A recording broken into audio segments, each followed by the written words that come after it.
Welcome to masala சந்தை. இப்போ நம்ம குல்கண்டு செய்ய போகிறோம். அது அன்றைக்கி வந்து அந்த ரோஸ் வந்து நம்ம வந்து கட்டி வச்சு எடுத்து வச்சுருந்தோம். அது நம்ம மிக்சியில் போடும்போது இது மாதிரி கொஞ்சம் இந்த மாதிரி அரைச்சிக்கணும். ஏன்னா காய வைக்கும்போது இப்படி இருந்தது, காய வச்சு எடுத்தது இப்படி இருந்தது. ஒரு 2 நாள் காய வச்சது. இது ரொம்ப கரகரலாம் இருக்காது.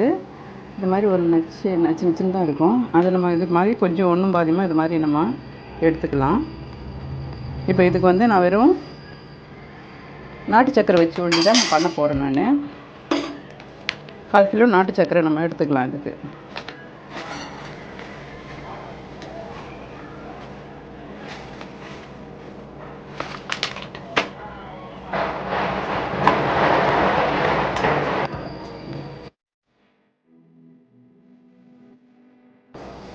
இதில் நம்ம தண்ணி சேர்க்க வேண்டாம். இதில் இந்த மாதிரி கொஞ்சம் கரைஞ்ச உடனே நம்ம எடுத்து வச்சுக்க இந்த ரோஸ் பெட்டலில் போட்டுருக்கோம். மிக்சியில் ஊற்றி வச்சுக்கிறது.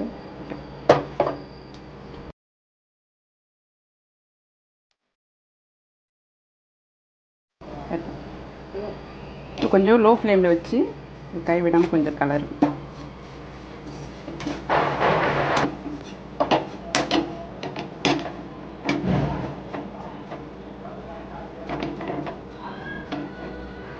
இப்போ இதில் வந்து நிறைய பேர் தேன் இது மாதிரி வேறு நட்ஸ் எல்லாம் போடுறாங்க. நான் இன்ஸ்டண்ட்டாக கொஞ்சம் செய்கிறது. அதே மாதிரி இது வந்து அந்த ரோஸ் பெட்டல் வந்து பன்னீர் வச்சு தான் யூஸ் பண்ணோம். இப்போ பன்னீர்னு சொல்லிட்டு ஒரு டார்க் கலரில் ரோஸ் கிடைக்கிது, அது யூஸ் பண்ணக்கூடாது. நம்ம இது வந்து கொஞ்சம் ஜாஸ்தி தான் ரேட்டு. இது சரி, நம்ம வீட்டுக்கு யூஸ் பண்ணுறதா இது மாதிரி பார்த்து வாங்கி யூஸ் பண்ணலாம். இப்போ கடையில் கிடைக்கிற அந்த ஃப்ளேவர் கிடைக்காது ஆக்சுவலாக இதில். ஆனால் இதோட பெனிஃபிட் வந்து இப்போ நமக்கு டேரெக்டாக கிடைக்குது. நம்மளே வாங்கி யூஸ் பண்ணுறதால பார்த்து பண்ணியிருக்கிறதால நல்லாயிருக்கு. வெறும் நாட்டு சர்க்கரையும் பன்னீர் ரோஸ் வச்சு தான் நம்ம இதை செஞ்சுருக்கோம்.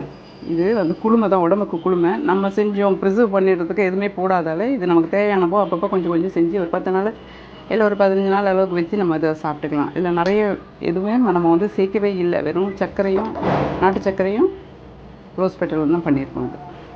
இது அவ்வளோதாங்க, ரெடி ஆகிடுச்சு. இன்ஸ்டண்ட்டான ஒரு குல்கண்டு இது.